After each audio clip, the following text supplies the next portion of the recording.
మనం ఆలకిస్తున్నాం. గడిచిన వారంలో సృష్టికర్త ఎవరు, సృష్టము ఏమిటి, ఉన్నవాడెవరు, మూలమై ఉన్నటువంటి వారెవరు, ఈ సృష్టి కలగటానికి ఎవరి నుండి ఎవరి ద్వారా కలిగింది అనేటువంటి విషయాన్ని మనము ఆలకిస్తూ ఉన్నాం. ప్రియ దేవుని వారలారా, దేవుడు ఉన్నాడా, ఉంటే ఎవరు అనేటువంటి పాఠం పెద్ద వ్యత్యాసాలతో ఉండదు, కానీ వ్యత్యాసము ఉంటుంది. అది సూక్ష్మంగా ఉంటుంది. ఇప్పుడు దేవుడు ఉన్నాడు అనుటకు చాలా సంగతులని మనము మాట్లాడుకున్నాం, గంటల కొద్దీ మాట్లాడుకున్నాం, అవునా? ఆ దేవుడు ఉన్నాడు అనేటువంటి విషయానికి అదనపు సమాచారంతో ఉంటే ఎవరు అనేటువంటి కోణంలో మనం ఆలకిస్తున్నాం. రకరకాల విశ్వాసాలు, రకరకాల అభిప్రాయాలు, రకరకాలుగా ఇదిగో మా దేవుడు ఇతడు, మా కుల దైవము ఇది, మా దేశంలో ఇదిగో మా దేవుడు ఈయన అని చెప్పి వారు గ్రామ దేవత, కుల దేవత, ఇంటి దేవత అని చెప్తూ వస్తూ ఉంటారు. వాటికి ఎన్నెన్నో పేర్లు ఉంటాయి. ఆ పేర్లు మనకు అప్రస్తుతం. XYZ ఏదో ఒక పేరు ఉంటుంది. అయితే నేను మొదటగానే చెప్పాను, నువ్వు ఏ పేరన్నా పెట్టుకోవయ్యా, ఆ పేరుతో నాకు సంబంధం లేదు. నా దేవుణ్ణి నేను ఎలా పిలుస్తాను అనంటే, ఒకటి, ఆయన పట్ల నాకు ఏ ప్రేమ, ఏ ఇష్టము, ఏ అనుభవము, అనుభూతి నాకు కలుగుతుందో అలా పిలుచుకుంటాను. నా తండ్రి అంటాను, అంతే చాలు, నాకు అది కంఫర్ట్. నా దేవుడా అని అంటాను, నా సృష్టికర్త అని అంటాను, నన్ను కన్నవాడా అని అంటాను, నన్ను సాకుతున్నటువంటి దేవా అని అంటాను. పలుకుతాడు ఆయన. ఇంకా తను చెప్పాలి అని అంటే అది బాగా క్లోజ్డ్ రిలేషన్తో పిలుచుకునేటువంటి విషయం. ఏమండి రవి గారు అని చెప్పి పిలవటం కంటే, ఏమండి భర్త గారు, ఏమండి నా యజమాని అనేటువంటి దాని యొక్క ఎఫెక్షన్ ఎక్కువగా ఉంటుంది. అన్ననో, తమ్మున్నో, అక్కనో, చెల్లనో పేరు పెట్టి పిలిచిన దానికంటే అన్నయ్య, పెద్దన్న, అక్క, చిన్నక్క, చెల్లి అని పిలిచినటువంటి దాంట్లోనే ఈ ఆప్యాయత అనేటువంటిది ఇంకా ఎక్కువగా మనకి కనబడుతూ ఉంటుంది. ఇన్ కేస్ పిలవాల్సి వస్తే, ఒకరికి చెప్పేటప్పుడైనా అర్థం చేయించాల్సి వస్తే, నా దేవుడు నాకు ఏమని చెప్పాడు అనంటే, ఉన్నవాడనని చెప్పురా అని చెప్పి మా సీనియర్ సిటిజన్ అయినటువంటి మోషే గారికి చెప్పారు. అది నేను చెప్తాను అంతే.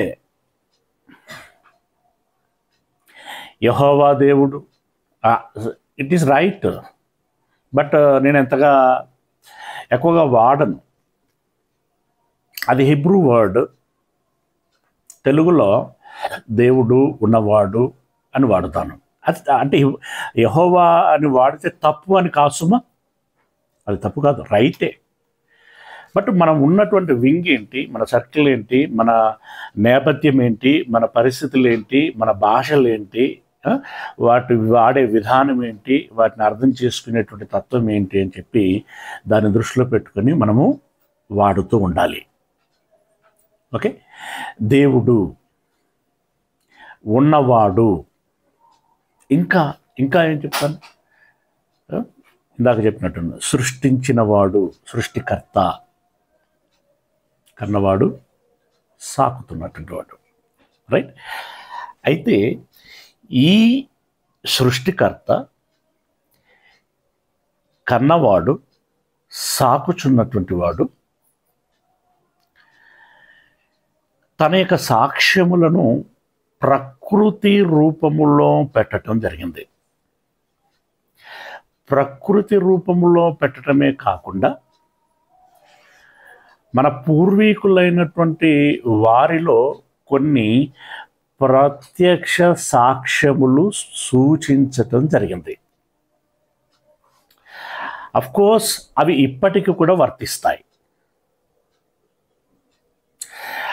అద్భుతములు, స్వస్థతలు, సూచక క్రియలు, భాషలు, వాటి అర్థాలు చెప్పడాలు, రకరకాలైనటువంటి వాటితో దేవుడు ఎవరు అనేటువంటిది కనపరచగలిగినటువంటి రోజులు ఉన్నాయి. అది ఒక మోషే గారు కావచ్చు, మిగిలిన భక్తులు, యేసయ్య కావచ్చు, అపోస్తలులు కావచ్చు. కానీ ప్రాబ్లం ఏంటంటే అలాంటి వెసులుబాటు మనకి ఇప్పుడు లేదు. దయచేసి ట్రై చేయకండి. ట్రై చేయటానికి ముందు వాస్తవం ఏంటో తెలుసుకునేటువంటి ప్రయత్నం చేయండి. ఎందుకంటే ప్రజల ముందుకు వెళ్ళి ఆబాసు పాలు కాకూడదు, దేవుణ్ణి అవమానపరచకూడదు. అరటి పండ్లకు ప్రార్థన చేస్తే మీకు సంతానం కలుగుతుంది, ఆపిల్ పండ్లకు ప్రార్థన చేస్తే మీకు సంతానం కలుగుతుంది. ఇలాంటి సిల్లీ చీప్ ట్రిక్స్ ఎక్కడా ప్లే చేయకండి. నిన్న మొన్న అమ్మ తేజ గురించి ఎంత అదైందో తెలుసు కదా మీకు. ఎంత బ్లేమింగ్ అది, షేమింగ్ అది. కనుక అలాంటి చీప్ ట్రిక్స్ ఎక్కడ ఎవరు వాడటానికి వీలు లేదు. ఇప్పుడు మనకు ఆ వెసులుబాటు లేనే లేదు ఖచ్చితంగా. జస్ట్ ఓన్లీ మనం ప్రేయర్ చేస్తాం, అప్పీల్ చేసుకుంటాం దేవుడికి. ఆయన కన్సిడర్ చేస్తే చేస్తాడు, లేదంటే లేదు. చాయిస్ దేవుడిది, మనది కాదు. దేవుడు చేయకపోనువచ్చు, చేయనువచ్చు. చేయడు అనేటువంటి దానికి గ్యారెంటీ లేదు. ఏ విషయమైనా, ఏ స్వస్థత అయినా, ఏ ఆశీర్వాదమైనా, ఏ అద్భుతమైనా, ధనం విషయంలో కావచ్చు, సంతానం విషయంలో కావచ్చు, ఇంకా సంథింగ్ ఎల్స్ ఏదైనా కావచ్చు, ఆయన ఇవ్వాలి అని అనుకుంటే ఇస్తాడు. ఇవ్వడు అనేటువంటి దానికి ఛాన్స్ లేదు. ఇస్తాడు. ఇవ్వకపోనవచ్చు, గ్యారంటీ లేదు. గనుక ఆ విషయంలో మనం హార్ట్ఫుల్గా దేవుణ్ణి అడుగుదాం, బ్రతిమిలాడి అడుగుదాం, బాములాడి అడుగుదాం. ఇంకా ఎసెన్షియల్ ఏదైతే ఉందో దాని విషయంలో ఇంకా గోజాడుదాం. చివరికి దేవా నీ చిత్తము, నాకు ఏది సముచితమైతే దాన్ని అనుగ్రహించండి. జస్ట్ దేవుని నుండి మనం పొందుకోవాల్సిన ప్రామిస్ ఏంటో తెలుసా? ఒరే నువ్వు చింతించకు బిడ్డ, నువ్వు చింతించకు, నా కృప నీకు ఉంటుంది అని గనక దేవుడు మనకు అభయం ఇవ్వగలిగితే అంతకంటే కావలసినటువంటి భాగ్యము మరొకటి లేదు. అది పొందుకోవటానికి ప్రయత్నం చేయండి. అయితే ఆ పూర్వపు భక్తులకి ఇప్పటికీ మనకు ఉన్నటువంటి ఒక మంచి సాక్ష్యము ఏమిటి అంటే, ప్రకృతి మాత్రమే కాకుండా మరికొన్ని మనకు ఉన్నాయి. ఏంటి అని మనము ఆలకించినట్లయితే, అపోస్తలుల కార్యములు 14వ అధ్యాయము. అపోస్తలుల కార్యములు 14వ అధ్యాయము. ఇక్కడ పౌలు గారు తన యొక్క మిషనరీ వర్క్లో అనేక ప్రాంతాలు తిరుగుచున్నటువంటి వేళ ఒక ప్రాంతమునకు వెళతాడు. దాని పేరు లుస్త్ర. ఓకే, ఆ ప్రాంతమునకు వెళ్ళినప్పుడు అక్కడ ఒక కుంటి అతను కనిపిస్తాడు. అతను నడవలేనటువంటి వాడు. ఆ కుంటివాడిని చూసి జాలిపడి స్వస్థత చేస్తాడు. స్వస్థత చేసినప్పుడు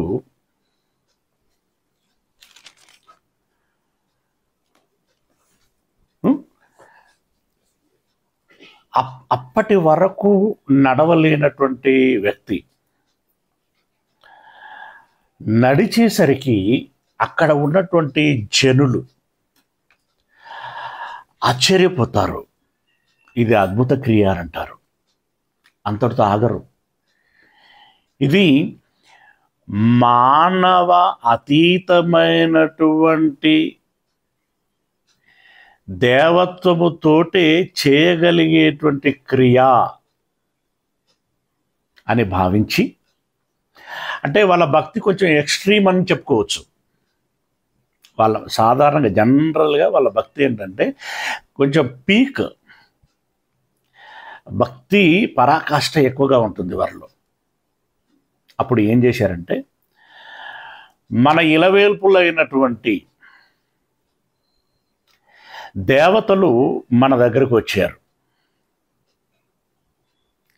అప్పుడు ఫీల్డ్లో ఉన్నది ఎవరయ్యారంటే పౌలు గారు, బర్నబా గారు. బర్నబా గారు ముఖ్య ప్రసంగికులు, పౌలు గారు ముఖ్య ప్రసంగికులు, బర్నబా గారు సహాయకులు. దాన్ని దృష్టిలో పెట్టుకొని అక్కడ వాళ్ళకి ముఖ్య దేవుడు హెర్మా సంథింగ్ వర్డ్ ఉంటుంది. హెర్మే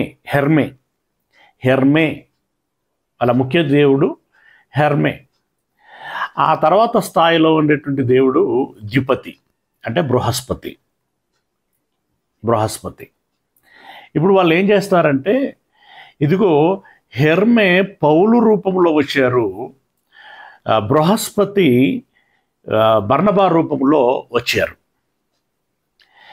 స్వస్థత జరిగింది. అంతేకాదు, వారు మన పురములో కాలు పెట్టడం మూలంగా మన పురము పావనమైపోయింది, మన పట్టణం పావనమైపోయింది. వారు రావటం మూలంగా మనకు ఎంతో ధన్యత, ఎంతో ఆశీర్వాదం. ఏదో ఉద్దేశంతో మన పట్టణమునకు, మన దేశమునకు ఏదో చేయటానికే వచ్చి ఉన్నారు. కనుక అలాంటి దేవుళ్ళు మన మధ్యలోనికి వచ్చారు కాబట్టి మనము దేవునికి ఏం చేయాలి?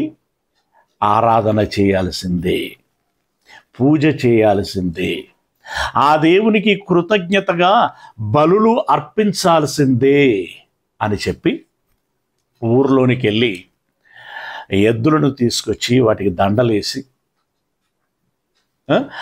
అయ్యలారా అంటే వాళ్ళ దృష్టిలో దేవుళ్ళారా అని, మేము ఈ బలులను అర్పిస్తాము అని చెప్పేసి వాళ్ళు అసలు వీళ్ళ ప్రమేయం లేకుండానే వాళ్ళుగా సిద్ధపడిపోయి ఇక హుషారుగా అన్ని కానిచ్చేస్తున్నారు.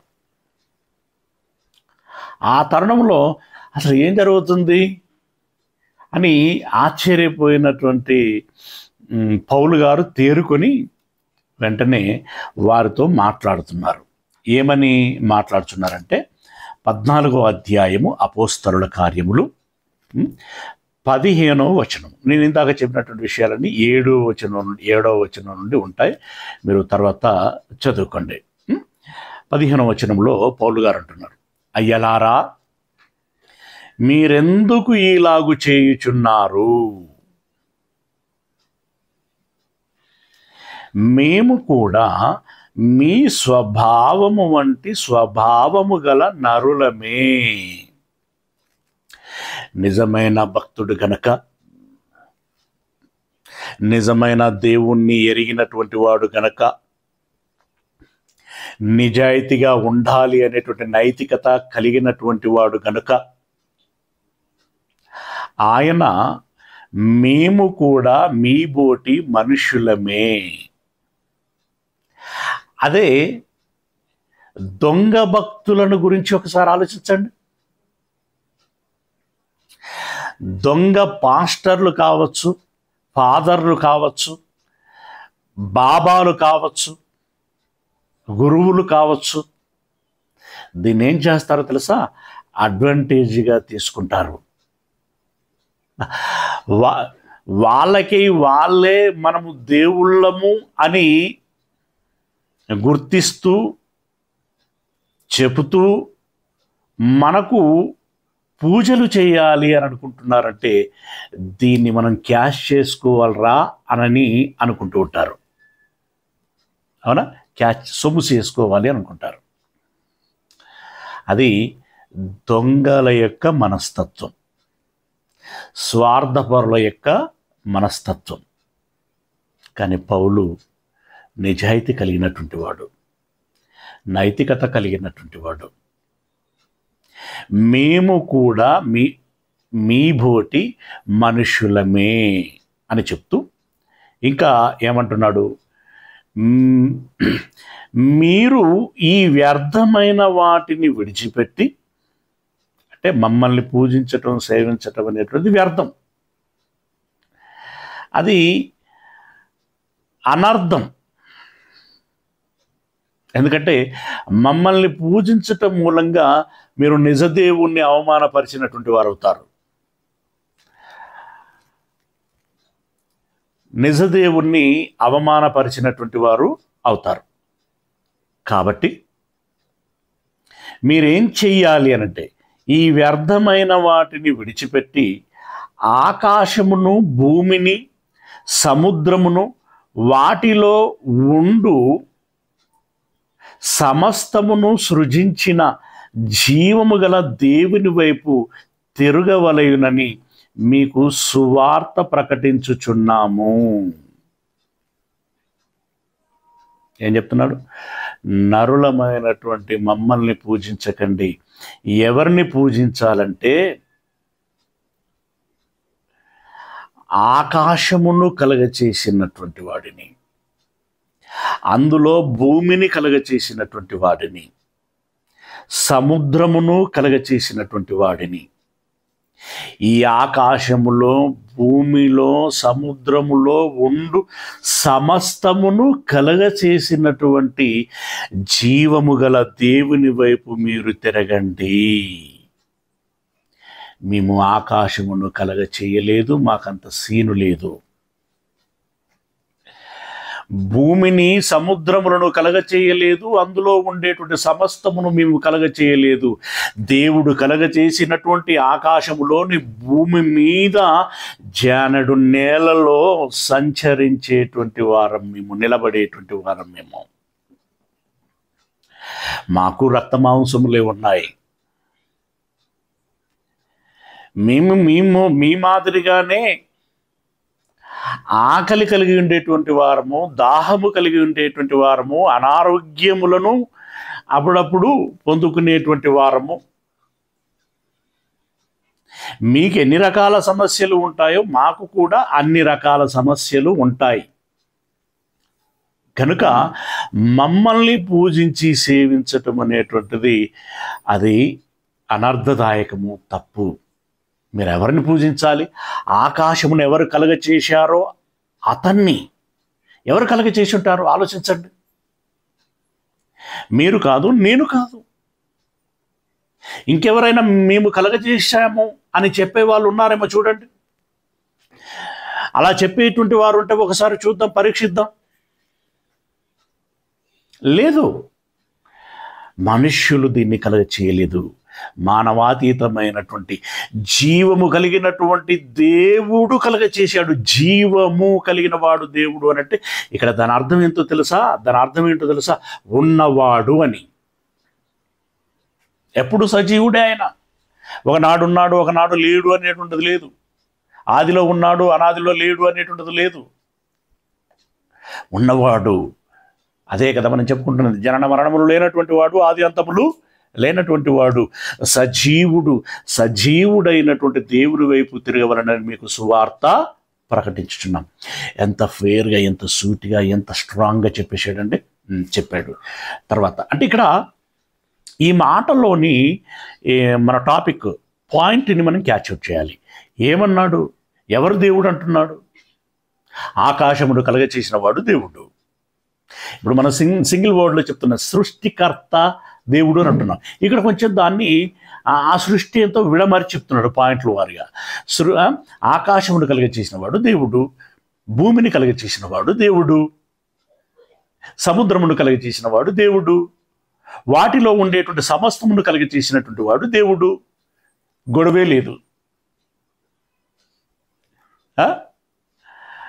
మన దేశపోని పేరు పెట్టి, వాళ్ళ దేశపోని పేరు పెట్టి, మన కులపోని పేరు పెట్టి, ఈ కులపోని పేరు పెట్టి, ఈయన దేవుడు అని చెప్పేసి అని, వాళ్ళ దేవుడు, మా వాళ్ళ దేవుడు అని చెప్పేసి ఈ దేవుడికి ఏరుబంధాలు పోసేడింది. తల్లిదండ్రులు పిల్లలకు ఏరు పోసేయడం చూశాను, కానీ పిల్లలు తల్లిదండ్రులకు ఏరు పోయటం అనేటువంటిది కొత్తదనం.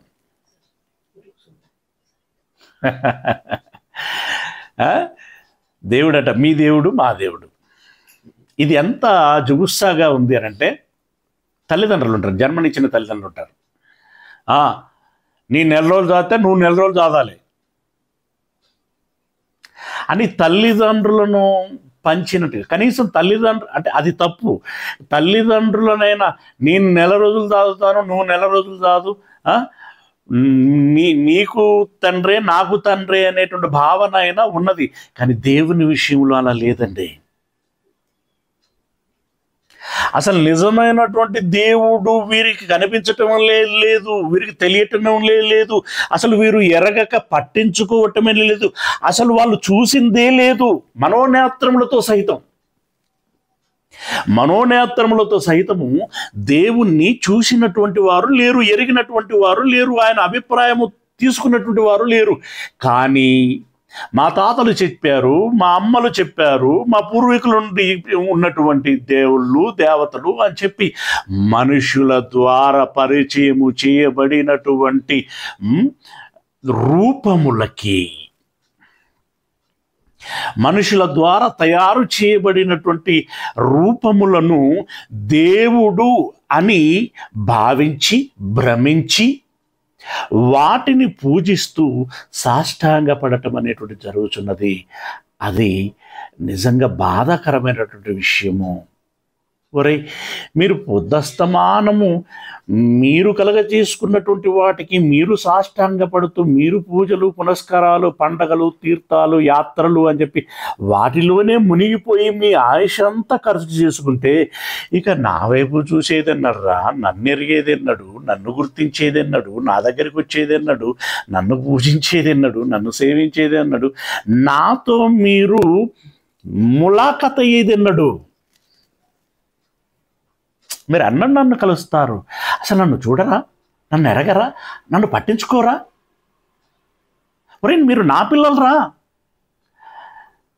నేనిస్తే పుట్టారా, మీరు నా మూలంగా బ్రతుకుతున్నారా, నా వైపు చూడకుండా మీరు అలా ఏంటి? మీకు ఇచ్చిన మెదడేమైంది? మీ ఇంద్రియాలు ఏమయ్యాయి? వాటిని దేనికోసం వాడుతున్నారు? ఇది దేవుని ఆవేదన, దేవుని ఆవేదన. తర్వాత ఆయన గత కాలములలో అని అంటున్నాడు. అంటే పూర్వము నుండి మనం చెప్పుకున్నాం కదా, చీకటి యుగాలు, రాతి యుగాలు, అజ్ఞాన కాలాలు, ఈ రకాలుగా మాట్లాడుకున్నాం కదా. అప్పటి నుండి చేస్తూ వస్తున్నారు, ఇప్పుడును చేస్తూ వస్తున్నారు అని చెప్తూ, పూర్వం అంటే అజ్ఞాన కాలము, చూసి చూడనట్టుగా ఉన్నాడు. కానీ యేసయ్య వచ్చిన తర్వాత ఇది విజ్ఞాన కాలం. యేసు దేవుని యొక్క శక్తియు జ్ఞానమునై ఉన్నాడు. ఆ జ్ఞానవంతుడు వచ్చి దేవుని గురించి ఆవిష్కరిస్తూ స్పష్టంగా నీకు కనపరిచిన తర్వాత కూడా మీరు కానకుండా పట్టించుకొనకుండా మళ్ళీ ఆచారం అంటూ, సాంప్రదాయం అంటూ, మా పూర్వీకులు అంటూ, అలవాట్లు అంటూ వాటి వైపు మీరు తిరిగితే ఇన్ని రోజులు క్షమిస్తూ వచ్చాడు, కానీ ఇక మీదట మీరు క్షమించబడరు అని అంటున్నాడు. అదే ఇక్కడ చెప్తున్నటువంటి మాట. ఆయన గత కాలములలో సమస్త జనులను తమ తమ మార్గముల యందు నడవనిచ్చెను. అడిగి తెలియదులే ఎదపోతున్నాడు అని అనుకున్నాడు. కానీ ఇప్పుడు అలా అనుకునేటువంటి పరిస్థితి లేదు. 17వ వచనం, అయినను ఆయన ఆకాశము నుండి, మరి మీకేం కావాలరా? మీరు ఎందుకు గుర్తించరు?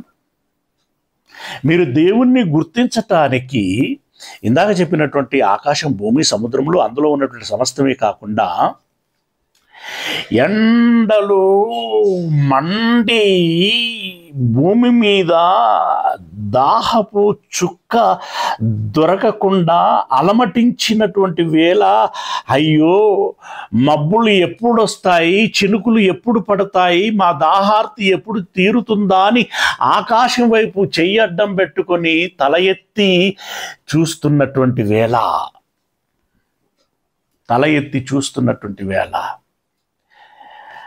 దేవుడు ఋతువులను కలిగించి, మేఘములను రప్పించి, వర్షమును కురిపించి, నేలను తడిపి, మొక్కలను మొలిపించి, పంటలను పండించి, నీ కడుపు నింపి, నీ హృదయాన్ని ఉల్లాసభరితముగా ఉండులాగున చేస్తున్నాడు. ఎవడబ్బా ఈ మేఘములను రప్పించింది? ఎవరబ్బా ఈ నేలలో నుండి మొక్కలను మొలిపించింది? ఎవరబ్బా ఈ పంటలను పండించి మన కడుపులు నింపి అమ్మయ్యా అని నేను ఒక నెమ్మదిని పొందుకొనులాగున, సంతోషముగా ఉండులాగున చేస్తున్నది ఎవరు? నా ద్వారా తయారు చేయబడినటువంటి ఈ ప్రతిమ, నా ద్వారా ప్రతిష్ఠించబడినటువంటి ఈ ప్రతిమ, ఇది వింటున్నదా? ఇది చూస్తున్నదా? ఇది మనం విన్నది మనము విజ్ఞాపన చేస్తున్నది ఎరుగుచున్నదా? దానికి స్పందించగలిగేటువంటి నోరున్నదా? కాళ్ళతో నడవగలదా అని నువ్వు ఆలోచించవా? అద్భుతమైనటువంటి శక్తిగా నేను ఉండి సమస్తమును జరిగిస్తున్న నన్ను మీరు గుర్తించకుండా ఇంక వేటికో మీరు సాష్టాంగపడుచున్నారు. ఇది ఏ మేరకి సమంజసము?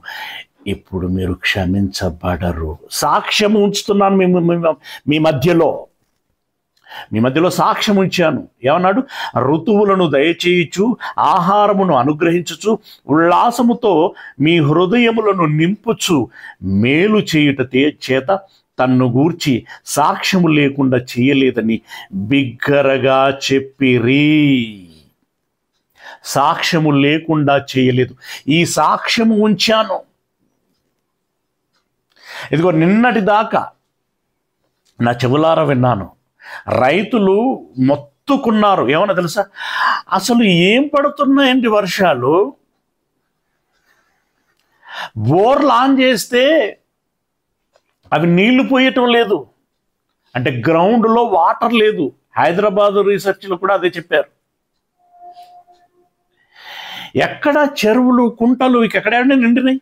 అక్కడెక్కడో మీద పడితే కృష్ణా నది, గోదావరి నది అవి ప్రవహించాయి. తద్వారా కొన్ని డ్యాములలోకి నీళ్ళు వచ్చాయి. కానీ క్షేత్రస్థాయిలో నీరు లేదు. నీరు లేదని సామాన్యులు అన్నారు, రైతులు అన్నారు, ప్రభుత్వాలు కూడా అన్నాయి. మరి కురిపించేదెవరు? మేము కురిపిస్తాము అని చెప్పి ఏ స్వామి ఎందుకు ముందుకు రాలేదో? మేము కురిపిస్తాము అని చెప్పి వరాలున్నాయని చెప్పుకుంటున్నటువంటి ఈ భక్తులు ఎందుకు రాలేదు? మా దగ్గర మహిమలు ఉన్నాయి, మా దగ్గర వరాలు ఉన్నాయి, ఇదిగో మేము చెప్తే ఇది పలానా దేవుడు వింటాడు, ఇదిగో పలానా ప్రతిష్ఠితమైనటువంటి దానిలో ఉన్నటువంటి దేవుడు స్పందిస్తాడు అని ఎందుకు అనలేదు? ఏమండి, కొన్ని క్షేత్రాల గురించి క్రైస్తవులు కూడా కొన్ని క్షేత్రాల గురించి అక్కడ ఆ దేవత ఉంది, అక్కడ ఆ దేవుడు ఉన్నాడు, అక్కడ ఆ మహిమ ఉంటుంది, అక్కడ ఇది ముట్టుకుంటే అది అవుతుంది, ఆ మట్టితో ఇది అవుతుంది, ఈ జలములతో ఇవి అవుతాయి అని చెబుతున్నటువంటి వారు ఇదిగో ఈ పూజలు చేసి, ఈ ప్రార్థనలు చేసి, ఇదిగో ఆ స్థలంలో ఉన్నటువంటి వాటి ద్వారా ఈ కార్యములు చేయిస్తాము, ఈ వర్షాన్ని కురిపిస్తాము, మీరు భయపడకండి అని చెప్పేసి ఎందుకు అభయం ఇస్తూ ముందుకు రాలేకపోయారు? నాటకం, దొంగ నాటకం, మోసం, భ్రమ, అమాయకత్వం, మూర్ఖత్వం. మూర్ఖత్వం. ఏమంటే మనకి క్రైస్తవులో కూడా కొన్ని పుణ్యక్షేత్రాలు ఉంటాయి కదా, వెలంగిని అని, ఏదో చెన్నైలో ఒకటి చెప్తారు, విజయవాడలో ఒకటి చెప్తారు, పేర్లని మనకి గుణదల, ఇక జెరూసలేం గురించి చెప్పాల్సిన అవసరం లేదు. ఇలా చాలా పేర్లు. ఎందుకు వీళ్ళు మీ కార్యం చేయిస్తామని ఎందుకు ముందుకు రాలేకపోయారు? అలాగే ఈ స్వాముల గురించి కానీ ఈ బాబాలు అయితేనేమి వాళ్ళల్లా ఉంచండి. పెద్ద పెద్ద పూజారులుగా చెప్పబడుతున్నటువంటి వారు ఉన్నారు కదా, ఆ పూజలు చేస్తూ మరి ఎక్కడ చేస్తున్నారు? వాళ్ళు ప్రతిష్ఠించబడినటువంటి ప్రతిమల ముందు చేస్తున్నారు కదా.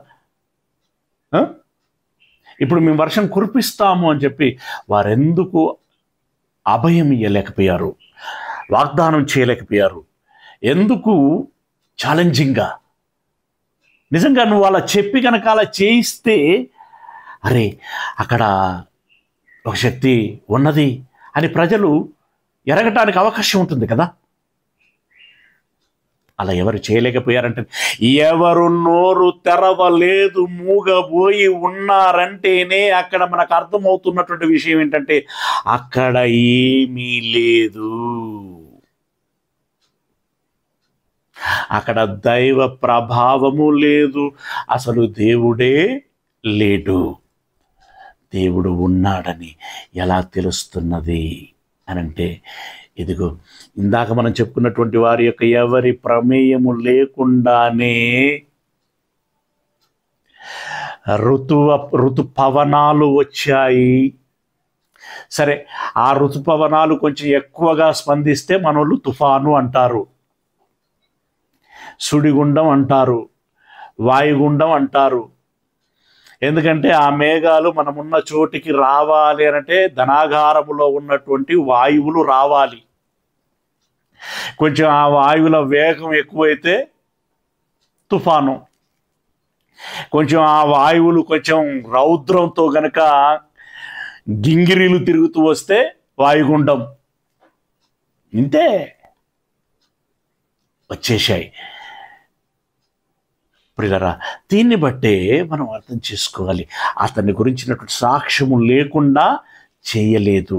అంటే సింపుల్గా మనం చేసుకోవాల్సిన క్వశ్చన్ ఇదే: ఋతువులు ఎలా ఏర్పడుతున్నాయి, మేఘాలు ఎలా వస్తున్నాయి, వర్షం ఎలా కురుస్తున్నది, నేల ఎలా తడుస్తున్నది, మొక్కలు ఎలా మొలుస్తున్నాయి, పంటలు ఎలా పండుతున్నాయి, అవి మనకు ఆహారంగా కడుపులోకి తీసుకోగానే అన్ని రకాలైనటువంటి ప్రోటీన్లు, విటమిన్లు, ఆ న్యూట్రిషన్స్ అన్నీ కూడా మనం రావటం ఏంటి, అమ్మయ్య ప్రాణం తెప్పరిల్లటం ఏంటి, బలం రావటం ఏంటి, శక్తి రావటం ఏంటి, నెమ్మదిగా సంతోషంగా అమ్మ ఏంటి ఇప్పుడు ఎంత రిలాక్స్గా ఉందో, ఇదంతా ఎలా జరుగుతున్నది నువ్వు అని ఆలోచిస్తే దేవుడు నీకు తెలిసిపోతాడు. ఆ సాక్ష్యము నీ కళ్ళ ముందు ఉంది, అంతే. దాంతో నువ్వు గమనించుకోవాలి. ఈ మాటలు వాళ్ళకు చెప్పేసరికండి ఆ రోజుల్లో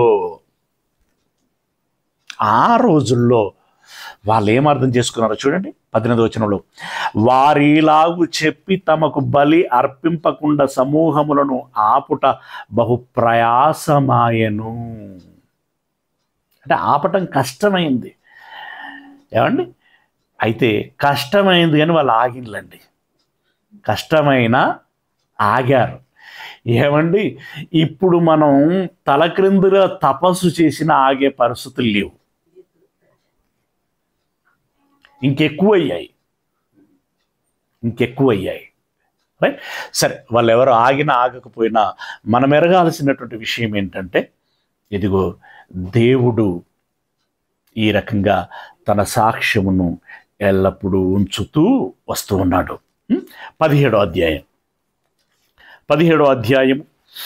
26వ వచనంలో నుండి, 17వ అధ్యాయము 26వ వచనం నుండి, యావత్తు భూమి మీద కాపురము ఉండుటకు ఆయన ఒకని నుండి ప్రతి జాతి మనుష్యులను సృష్టించి, వారు ఒకవేళ దేవునిని తడవులాడి కనుగొందురేమో అని తన్ను వెదుకు నిమిత్తము నిర్ణయ కాలమును వారి నివాస స్థలము యొక్క పొలిమేరలను ఏర్పరచెను.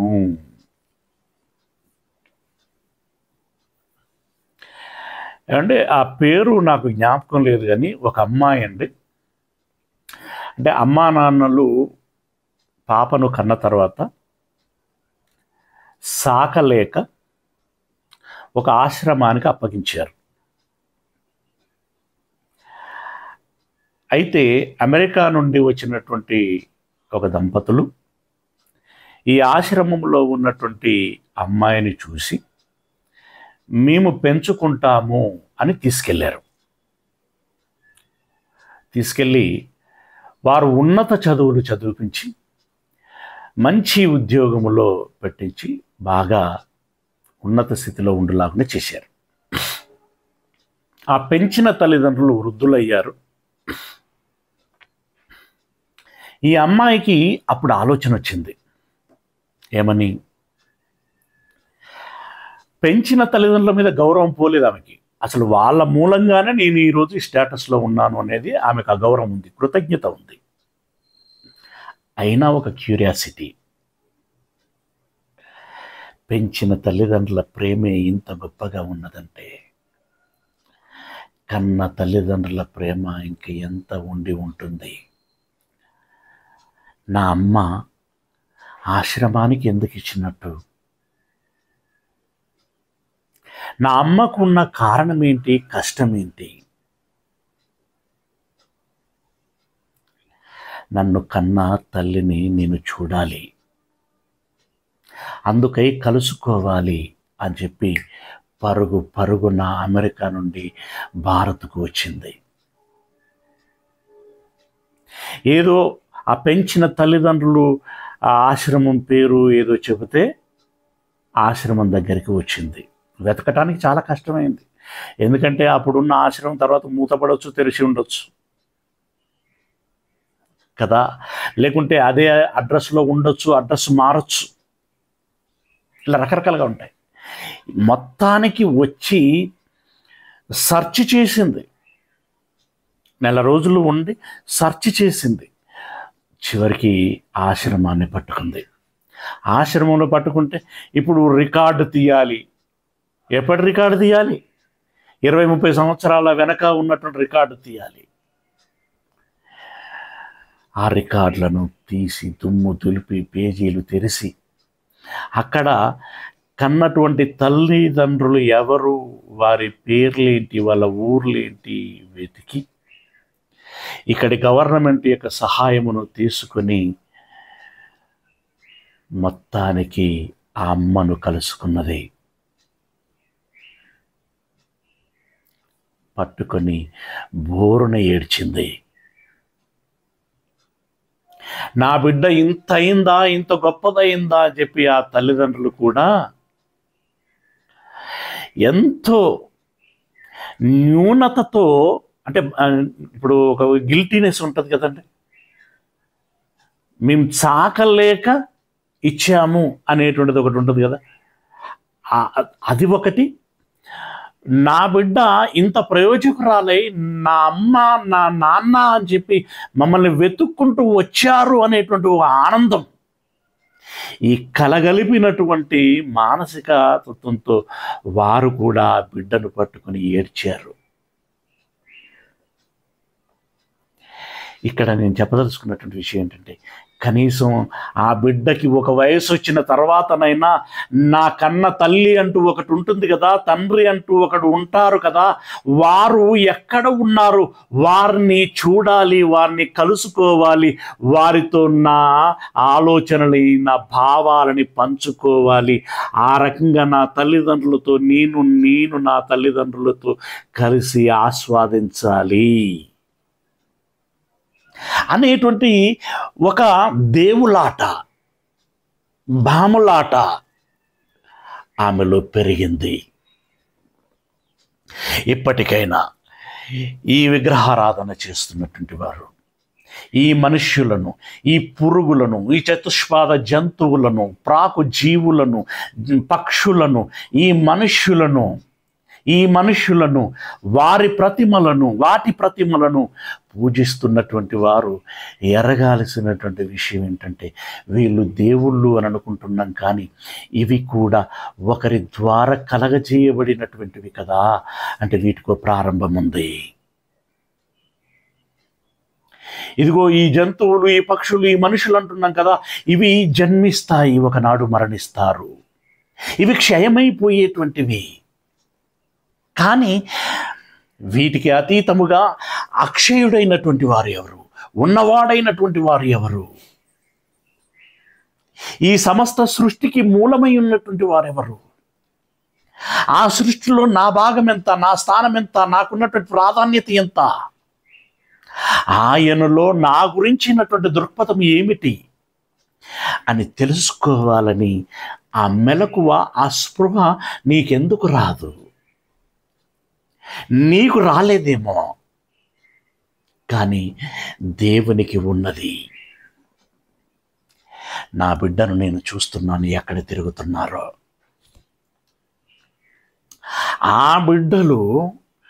ఆ బిడ్డలు కూడా నన్ను ఎరగాలని గుర్తెరిగి వారు నా యొద్దకు వస్తే చూడాలని ఉంది, వారితో మాట్లాడాలని ఉంది, వారితో నా ఆలోచనలు పంచుకోవాలని ఉంది. అందుకోసమే ముచ్చటపడుతున్నాను.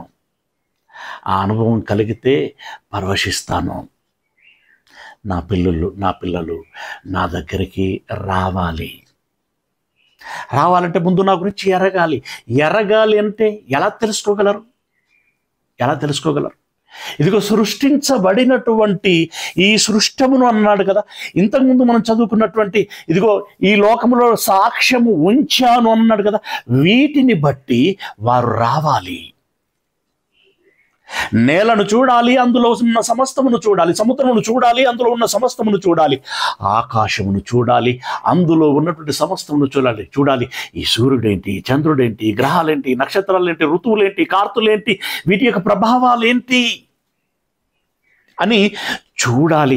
వీటిని చూచుట ద్వారా, వాటిని చూస్తే చాలు, వాటి మీద నీ ఏకాగ్రత కనపరిస్తే చాలు, ఆ ఏకాగ్రతతో నువ్వు ఆలోచించగలిగితే చాలు, వాటి మాటున నేను కనబడతాను రా, వాటి మాటున నేను కనబడతాను. అలా వెదకాలి అని దేవుడు ఏం చేశాడట? యావత్తు భూమి మీద కాపురం ఉండుటకు ఆయన ఒకరి నుండి ప్రతి జాతి మనుషులను సృష్టించి, వారు ఒకవేళ దేవుని తడవులారి కనుగొందురేమో అంటే, అయ్యో అట్లా అయిపోతున్నారా? అట్లా కాదు అక్కడ ఉద్దేశం. కనుగొందురేమో అంటే ఇలాగనైనా కనుగొంటారు, కనుగొనాలి.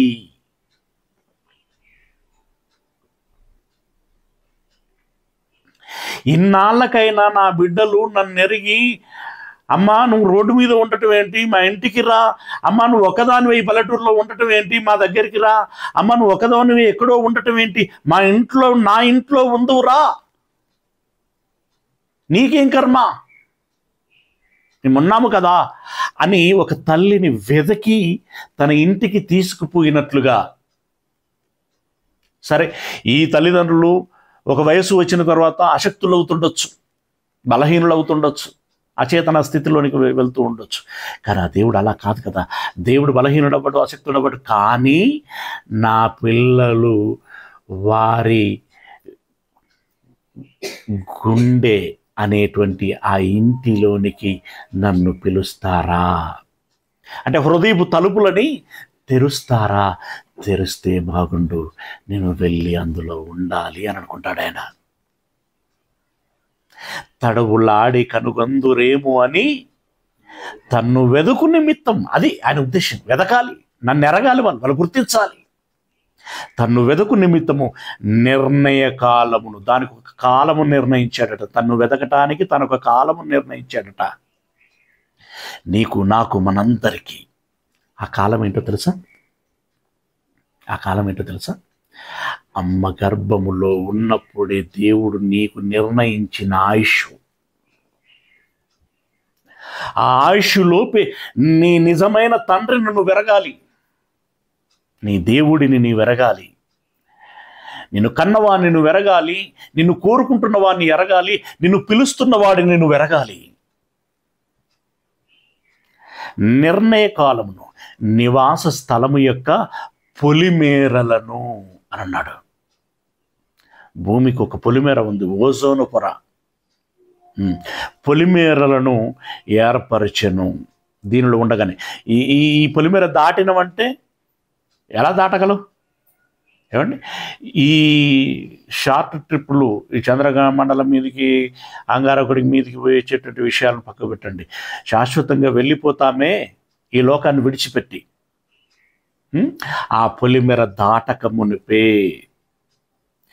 పొలిమేరలను ఏర్పరచును. ఆయన మనలో ఎవరికి దూరముగా ఉండువాడు కాడు. మనం ఆయన యందు బ్రతుకుచున్నాము, చలించుచున్నాము, ఉనికి కలిగి ఉన్నాం. ఆయనట మనకెవరికి దూరంగా ఉండడట, మన దాపునే ఉంటాడట. నా వైపు ఎప్పుడు చూస్తాడు, నన్ను ఎప్పుడు గుర్తుపడతాడు, నన్నెప్పుడు నాన్న దేవుడా అని పిలుస్తాడు అని కనిపెట్టుకొని నీ పక్కనే తిరుగుతున్నాడట ఆయన. ఎట్లుంటుంది ఫీలింగ్ చెప్పండి? నీ పక్కనే తిరుగుతున్నాడట. నీ పక్కన తిరుగుతున్నా కూడా నువ్వు చూడట్లేదు, అసలు నువ్వు కానట్లేదు. అసలు నీ దృష్టి అంతా ఎక్కడో ఉంది, నీ ఏకాగ్రత అంతా ఎక్కడో ఉంది. ఎవరన్నా వచ్చి ఇదిగో మీ నాన్న నిన్ను వెతుకుతున్నారా అంటే, ఎక్కడున్నాడు మా నాన్న, ఎక్కడున్నాడు మా దేవుడు? నువ్వేమో చెప్తావు, నీ ఆడు చూడని అసలు అన్న ధోరణిలో నువ్వు అలా అంటున్నావు. అలా అన్న నువ్వు అలా అన్న ప్రతిసారి ఆయన గుండె తరుక్కుపోతున్నది, ఆయన హృదయం పిండేసినట్లవుతున్నది, మనసు చివుక్కుమంటున్నది, మనసు చివుక్కుమంటున్నది. ఇక్కడ చెప్పేవారెవరు? సువార్థికులు, బోధకులు.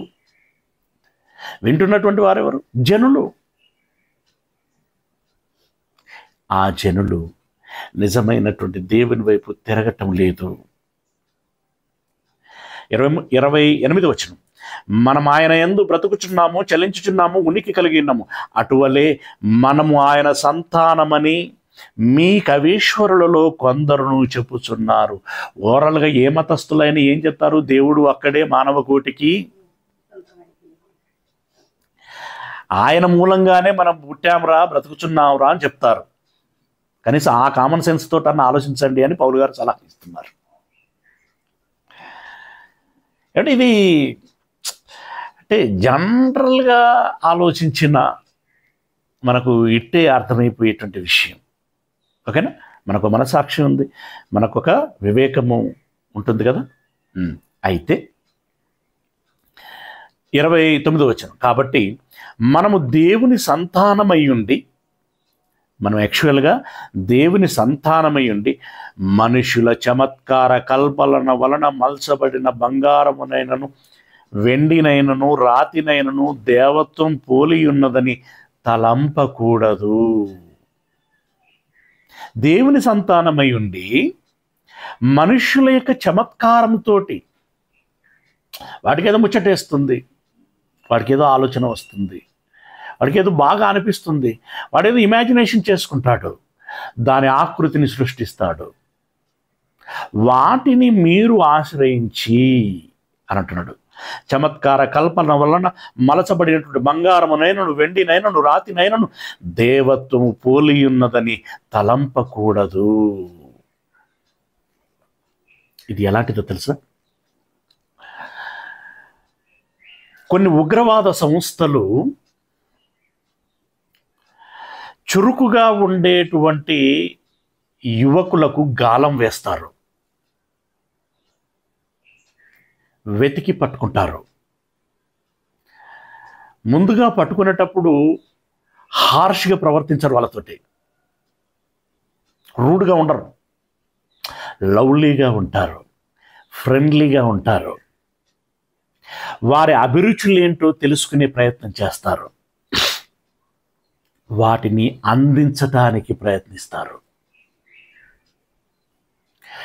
నాకు ఇదిగో ఇలాంటి భోజనం అంటే ఇష్టం పెట్టిస్తారు అంటే అది డైరెక్ట్గా నీకేమి ఇష్టం ఇట్లా అడగరు. అది ముందు ఫ్రెండ్షిప్ చేసి క్లోజ్నెస్ ఉంటూ ఇక వాళ్ళ యొక్క ఆంతరంగం ఏంటో గ్రహించేటువంటి ప్రయత్నం చేస్తారు. తదనుగుణంగా వాళ్ళకు మందంటే మందు, చిందంటే చిందు, పొందంటే పొందు, ఇక ఏం కావాలంటే అవన్నీ ఇస్తూ ఉంటారు. అప్పుడు ఆ యువతకి ఎవరంటే ఇష్టము కలుగుతుంది అంటే ఏది కావాలంటే అది ఎప్పుడంటే అప్పుడు ఇస్తున్నారే, అది ఇక న్యాచురల్గా వాళ్ళంటే ఇష్టము అనేటువంటి భావంలోనికి వెళ్ళిపోతారు. అది రాను రాను ఎంత పరాకాష్ఠకి వెళ్ళిపోతుందంటే కన్న తల్లిదండ్రులనైనా మరుస్తారేమో కానీ ఇలా అందించినటువంటి వారిని మరవరు. కన్న తల్లిదండ్రుల మాట అయినా కాదంటారేమో కానీ వాళ్ళ మాటను కాదనరు. అలా మాయలో పడిపోతారు. దాన్నే మనం ట్రాప్ అంటాం. ట్రాప్లో పడేస్తారు. ట్రాప్లో పడేసిన తర్వాత నాతోటి వస్తావా అని అంటారు. ఎక్కడికో చెప్పరు. మళ్ళీ వీడేమనుకుంటాడంటే ఇక్కడే నాకు ఇంత స్వర్గం చూపిస్తున్నారంటే ఇంకా వాళ్ళతో వెళితే ఇంకా అక్కడ ఎంత మోక్షం ఉంటుందో అనుకుంటారు. అక్కడికి వెళ్ళిన తర్వాత అసలు సినిమా చూపెడతారు. గిలగిల కొట్టుకొని గింజుకున్నా కూడా అక్కడి నుండి నువ్వు బయటపడలేవు. లాస్ట్కి నువ్వేమంటారు తెలుసా? నువ్వు చస్తావా మమ్మల్ని చంపమంటావా అంటారు. అంతే. ఏమంటారు? నువ్వు చస్తావా మమ్మల్ని చంపమంటావా? నువ్వు చస్తావా ఇన్ ద సెన్స్ ఏమవ్వాలి? నువ్వు మానవ బాంబవ్వాలి, లేదంటే మేము చంపుతాం. మేము చంపితే ఎలా ఉంటుందో తెలుసా? ఒక్కసారి చంపం మేము. ఒకనాడు ఏలు తీసేస్తాం, మరొకనాడు కాలు తీసేస్తాం, ఇంకొకనాడు కనుగుడ్డు తీసేస్తాం. మెల్లిమెల్లిగా ఒక్కొక్క అవయవ ఛేదన చేస్తూ నువ్వు నిత్య నరకం ఇక్కడే చూస్తూ చచ్చేటట్టుగా చేస్తాం. అప్పుడు అమ్మా నాన్నలు జ్ఞాపకం వస్తారు. లాభమేముంది? సుఖమేముంది? దేవుని విషయంలో కూడా ఇప్పుడు అదే జరగబోతున్నది. నువ్వు దేవుణ్ణి విడిచి చమత్కార కల్పన వలన కల్పించబడినటువంటి ప్రతిమల యుద్ధకి నువ్వు వెళ్ళి దేవతలు దేవుళ్ళు అని చెప్పి నువ్వు సాష్టాంగ పడుతున్నటువంటి వేళ ఇప్పుడు నీకు బాగే అనిపిస్తుంటుంది. ఎంటర్టైన్గా ఉంటుంది, ఆహ్లాదంగా ఉంటుంది, ఆనందంగా ఉంటుంది, దృశ్యరూపకంగా ఉంటుంది. చాలా బాగా నేత్రానందం, నయనానందం అంటాం కదా, అన్ని ఆనందాలు కలుగుతాయి. కానీ ఒకానొక సమయంలో నువ్వు ఇరుకున పడిపోతావు. దేవా నన్ను ఇక నుండి కాపాడవా అనంటే వద్దులేరా అంటాడు. ఆ మాటే ఇక్కడ రాయబడుచున్నది. వెండి నేను రాతి నేను దేవత్వం పోలినదని తలంపకూడదు. ఆ అజ్ఞాన కాలమును దేవుడు చూడనట్టుగా ఉండెను. ఇప్పుడైతే అంతటను అందరూ మారు మనసు పొందవలనని మనుష్యులకు ఆజ్ఞాపించుచున్నాడు. మారండి, ఖచ్చితంగా మారండి. ఒకప్పుడు చూడనట్టుగా ఉన్నాను, కానీ ఇప్పుడు మాత్రం ప్రతి వ్యక్తిని నేను చూస్తూనే ఉంటాను. ఎవరిని విడిచిపెట్టే ప్రసక్తి లేదు. ఇప్పుడు ఇంకా మరి ఇంత చెబుతూ అయ్యా నిన్నెట్లు నేను తెలుసుకునేది, నిన్నెట్లు నేను చూసేది అనంటే 31వ వచనంలో చెప్తున్నాడు. ఎందుకనగా తాను నియమించిన మనుషుని చేత నీతిని అనుసరించి భూలోకమునకు తీర్పు తీర్చబోయేడు ఒక దినము నిర్ణయించి ఉన్నాడు.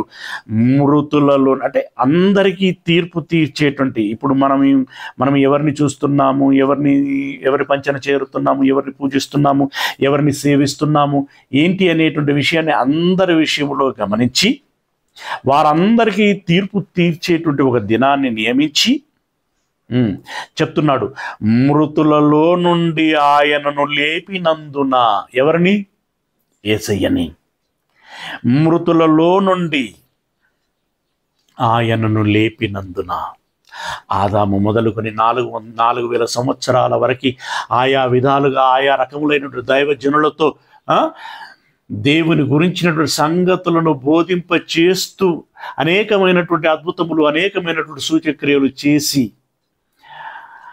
ఇశ్రాయేలీలు అన్యులైనటువంటి వారిలో కొందరినైనా దేవుని వైపు చూసేటట్టుగా చేయగలిగారు.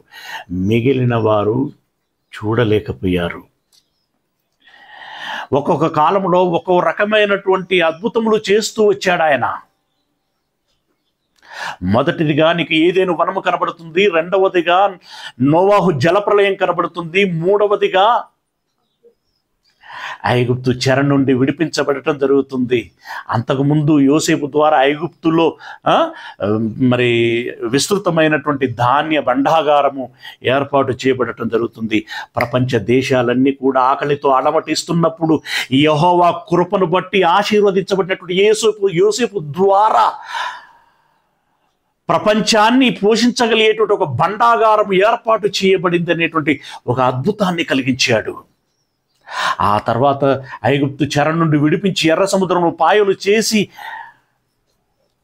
అభయారణ్యమైనటువంటి సీనాయి అరణ్యములో నుండి నడిపించి, ఇక మధ్యలో దేశాలు రకరకాలైనవి దాటడం ఇవన్నీ ఎలాగున్నాయి. తర్వాత యోర్దాను నదిని చీల్చి అందులో నుండి నడిపించి కనాను భూభాగములో వారు ప్రవేశించి స్థిరపరచబడులాగున చేశాడు. ఆ తర్వాత ఇక బబులోను ద్వారా జరిగినటువంటి కార్యము, పారసీకుల ద్వారా జరిగినటువంటి కార్యము, గ్రీకు రోమీల ద్వారా జరిగినటువంటి కార్యము, ఇవన్నీ జరిగిన తర్వాత వీటన్నింటికంటే ప్రభావపూరితంగా ఉండాలి. అది ఏంటంటే మరణించి మరలా తిరిగి లేచి ఇదిగో దేవుని మూలముగా నేను మరలా బ్రతకగలిగాను, మీరు కూడా బ్రతకగలిగేటువంటి అవకాశము ఉంటుంది అని చాటి చెప్పగలిగేటువంటి ఒక గొప్ప సాక్ష్యము ఉండాలి అని చెప్పి ఉక్కు లాంటి రోమా మహాసామ్రాజ్యం ప్రపంచాన్ని ఏలుచున్నటువంటి వేళ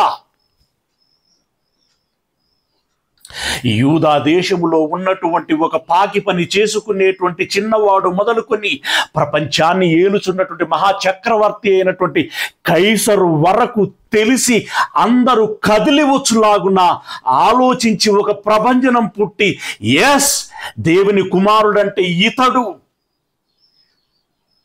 నిజంగా ఇతడు లేపబడ్డాడు, సాక్ష్యము చూపించాడు, ఇతనికి గుర్తుగా చారిత్రక ముద్ర వేయాలి అని అనుకున్నారు.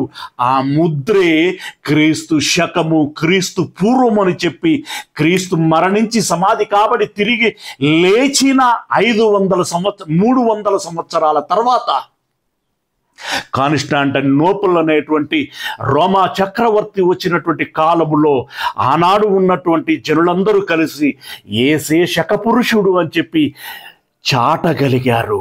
అంటే ఇది ఈ ప్రపంచానికి ఏంటది? సాక్ష్యం, నిరూపణ. యేసు లేచి ఏం చెప్పాడు? ఎవరైతే నన్ను ఇక్కడికి పంపించారో, ఎవరైతే ఈ మాటలు మీకు బోధించమని చెప్పారో ఆ దేవుడే నన్ను తిరిగి లేపాడు అని చెప్పాడు. 40 రోజులు ఉండి 500 జనుల పైచిలుకు జనులను కలిసి ప్రత్యక్షంగా ఇదిగో ఆయననే నేను తిరిగి లేచాను, నన్ను లేపిన దేవుడు మిమ్ములను కూడా లేపగలడు, ఆ దేవుడు మీ హృదయంలో ఉండాలి అని అన్నాడు. ఆ దేవుడు మీ హృదయంలో ఉండాలి అని సాక్ష్యం చెప్పాడు. ఇప్పుడు యేసయ్య ఏ రకంగా ఎవరు దేవుడు అని చెప్తున్నారు తెలుసా? ఇక్కడ పరోక్షంగా ఏంటంటే ప్రత్యక్షమే. ఎవరు దేవుడు అంటున్నారు తెలుసా? నన్ను లేపిన వాడు దేవుడు, సమాధిలో నుండి లేపిన వాడు దేవుడు. అలా లేవగలిగినటువంటి వాడు చరిత్రలో ఎవరైనా ఉన్నారా?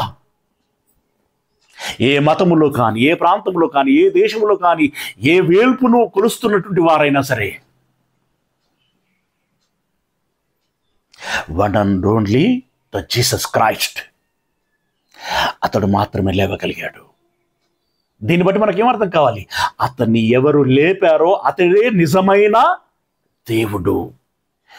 మనం ఎవరు నిజమైనటువంటి దేవుడు అనేటువంటి కాన్సెప్ట్లో మనం ఆలోచిస్తున్నాం, ఇన్ డెప్త్గా ఆలోచిస్తున్నాం. మేబీ ఈ రెఫరెన్స్లు మీరు చదివి ఉండొచ్చు, ఈ రెఫరెన్స్లు మీరు విని ఉండొచ్చు, కానీ థింకింగ్ వే డిఫరెంట్గా ఉండాలి, ఇంకా డెప్త్గా ఉండాలి, ఇంకా స్ట్రాంగ్గా ఉండాలి.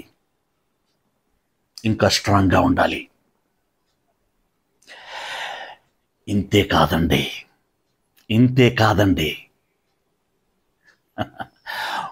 ఉక్కు లాంటి రోమా మహాసామ్రాజ్యము క్రీస్తే దేవుని కుమారుడు, యేసును లేపిన దేవుడే నిజమైన దేవుడు అని ఆ రోమా సామ్రాజ్యం గుర్తిస్తే, ఇనుము లాంటి రాజ్యమే అలా గుర్తిస్తే, బంగారమును పోలిన బబులోను మహాసామ్రాజ్యం ఏమన్నదో తెలుసా?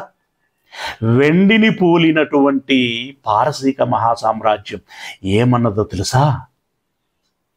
రేపటి దినమున మనం తెలుసుకుందాం. ఓకేనా? కళ్ళు మూసుకోండి, ప్రార్థన చేసుకుందాం. సర్వోన్నతుడైనటువంటి మా దేవుడా, మీ పాదములకు వందనాలు చెల్లిస్తున్నాం మా పరమ తండ్రి. ఈ ఉదయకాల సమయంలో మరొకసారి ఇదిగో నా తండ్రి, నా దేవుడు అని ఎరుగులాగున మీరు ఎలాగనైతే ఉన్నారు ఆ మీ సన్నిధిలో కూర్చొని ఈ మాటలను ధ్యానించాం. అయ్యా, ఇవి మేము ఎరగాలి. మేము ఎరగటమే కాదు, లోకానికి చాటగలగాలి. చాటగలుగులాగున తగిన అవకాశాలని, తగిన నైపుణ్యాన్ని, వివేకాన్ని మాకు అనుగ్రహించమని వేడుకుంటున్నాం. యుక్తిని, సమయస్ఫూర్తిని ప్రసాదించండి తండ్రి. లోకమంతా సంకుచితమైపోతున్నది. సాంకేతిక పరిజ్ఞానములో, బ్రతుకు తెరువులలో, ఉద్యోగాలలో, వ్యాపారాలలో గ్లోబలైజేషన్ అయిపోతున్నది. కానీ దేవుడు అనేటువంటి మీ విషయంలో మాత్రం సంకుచితమైపోతున్నది. ఎవరికి వారుగా విడిపోతున్నారు. కులాల వారిగా దేవుడు, మతాల వారిగా దేవుడు, ప్రాంతాల వారిగా దేవుడు, జాతులు, దేశాల వారిగా దేవుడిగా మారిపోతున్నారు తండ్రి. అయ్యా, అలాంటి పరిస్థితుల్లో ఒక అద్భుతమే జరగాలి, ఒక ఆశ్చర్యమే జరగాలి. కంగు తినాలి లోకం. అలాంటి కార్యం ఒకటి జరిగించండి తండ్రి. ఇది మీ మాటలు విన్నటువంటి మీ పిల్లలందరినీ మీరు మీ జ్ఞాపకాలలో ఉంచుకోండి. వారి యొక్క అనుదిన కార్యకలాపాలను మీరు తోడై ఉండండి. వారి కుటుంబాలలో నెమ్మదిని, శాంతిని, సమాధానమును అనుగ్రహించండి. అయ్యా, ప్రతి వారికి జీవన ఆధారమును దయచేయమని వేడుకుంటూ, మమ్మల్ని అందరినీ మీ చేతులకు అప్పగించుకుంటూ, మీ ప్రియుడు మా ప్రభువునైనటువంటి క్రీస్తు యేసుల వారి అత్యంత మహిమగల పరిశుద్ధ నామమున ప్రార్థించి విన్నపించుకుంటున్నాం మా పరమ తండ్రి. మన కన్న తండ్రి అయినటువంటి దేవుని ప్రేమ, ప్రభు అయినటువంటి యేసుక్రీస్తు వారి యొక్క కృపారక్షణ, పరిశుద్ధాత్మిక అన్యోన్య సహవాసము, సహాయము ఈ మాటలు విన్నటువంటి మనందరికీ